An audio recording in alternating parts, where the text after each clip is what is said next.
ত্রয়োদশ জাতীয় সংসদ নির্বাচনে দলীয় মনোনয়ন না দেয়ায় ভেড়ামারা মিরপুর কুষ্টিয়া ২ আসনে বিএনপির মনোনয়ন পরিবর্তনের দাবিতে কুষ্টিয়া লালন শাহ সেতু থেকে শহরের প্রবেশমুখ ত্রিমোহনী পর্যন্ত প্রায় ২০ কিলোমিটার সড়ক জুড়ে সড়ক অবরোধ করে বিক্ষোভ ও মানববন্ধন করেছে বীর মুক্তিযোদ্ধা অধ্যাপক শহীদুল ইসলামের সমর্থিত নেতাকর্মীরা।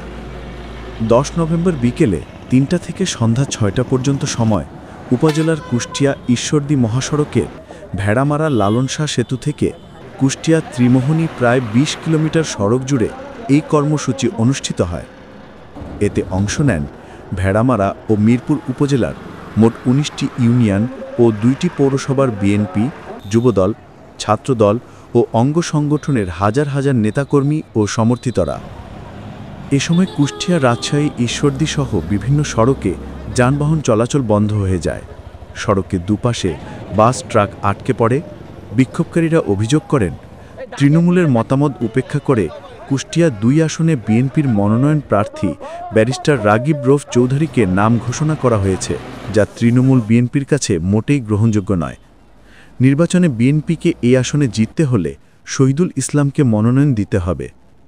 অবিলম্বে এ সিদ্ধান্ত বাতিল করে যোগ্য প্রার্থী বীর মুক্তিযোদ্ধা অধ্যাপক শহীদুল ইসলামকে মনোনয়ন দেওয়ার দাবিতে ভেড়ামারা মিরপুর রাজপথ স্লোগানে স্লোগানে উত্তাল হয়ে ওঠে।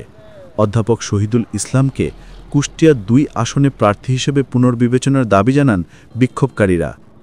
ভেড়ামারা মিরপুর মিলে কুষ্টিয়া ২ আসনের পরপর ৩বার নির্বাচিত সংসদ সদস্য বীর মুক্তিযোদ্ধা অধ্যাপক শহীদুল ইসলাম কুষ্টিয়া জেলা বিএনপির সাবেক সভাপতি অধ্যাপক শহীদুল ইসলাম ত্যাগী, পরীক্ষিত ও বারবার মামলা হামলায় নির্যাতিত নেতা। তার নেতৃত্বেই ভেড়ামারা মিরপুর উপজেলা বিএনপি নেতাকর্মীরা ঐক্যবদ্ধ।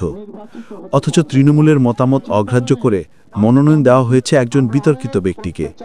অবিলম্বে তা প্রত্যাহার করা না হলে আগামীতে বৃহত্তর কর্মসূচি ঘোষণার ডাক দেয় তারা। আমাদের দাবি পূরণ হবে এবং চূড়ান্ত তালিকায় আমাদের অধ্যাপক শহীদুল ইসলামের নাম পুনর্বিবেচনা করে এমপি মনোনয়ন দেবে ধানের শীষ প্রতীক নিয়ে। এই যে 13টি বছর অক্লান্ত শ্রম দিলেন, কোর্টের বারান্দায় বারান্দায় ঘুরলেন, ওই ভদ্রষ্ট মানুষ একটি মার্ডার কেসের আসামি হয়ে 64 জন আসামিকে নিয়ে এই তো কয়েক মাস আগে নির্দোষী খালাস হয়েছেন। যদি 5 তারিখের এই দেশ স্বাধীন না হতো তাহলে অধ্যাপক শহীদুল ইসলাম, তহিদুল ইসলাম আলম এবং মিরপুরের সকল নেতৃবৃন্দ কখনো ওই মামলা থেকে তারা নির্দোষী খালাস হতেন না। যদি বীর মুক্তিযোদ্ধা অধ্যাপক শহীদুল ইসলামকে প্রার্থী ঘোষণা না করা হয়, তবে তৃণমূল বিএনপি বৃহত্তর আন্দোলন গড়ে তুলবে। প্রয়োজনে ভেড়ামারা মিরপুর তথা গোটা কুষ্টিয়া ঈশ্বরদী মহাসড়কে অচল করে দেওয়া হবে বলে জানান তৃণমূলের নেতাকর্মীরাও। আমরা এখানে দেখছি যে জামাত ইসলাম গফুর সাহেব তার নাম দেওয়ার পরে তারই শুনছি যে গফুর সাহেব এমপি হয়ে গেছে। রাগিব সাহেব থাকলে নিশ্চিত যে জামাত ইসলাম এখানে এমপি হয়ে যাবে। আর এই সিট ঠেকাতে হলে পর অধ্যাপক শহীদুল ইসলামের লাগবে, তার জনপ্রিয় বিকল্প নাই। তার সাধারণ মানুষের থেকে শুরু করে জনগণ সবাই একই দাবি অধ্যাপক শহীদুল ইসলাম। সে আসতে পারে এখানে হাড্ডাহাড্ডি করে চাতে আমরা অধ্যাপক শহীদুল ইসলামের বিজয় আমরা দেখছি। ধানের শীষের প্রতীক সে নিয়ে আসবে অধ্যাপক শহীদুল ইসলাম। জনগণ একে ইতে সফল হচ্ছে, কাদের সাথে কাঁধ মিলে তার ভোট করবে সবাই। CTC news, Canada.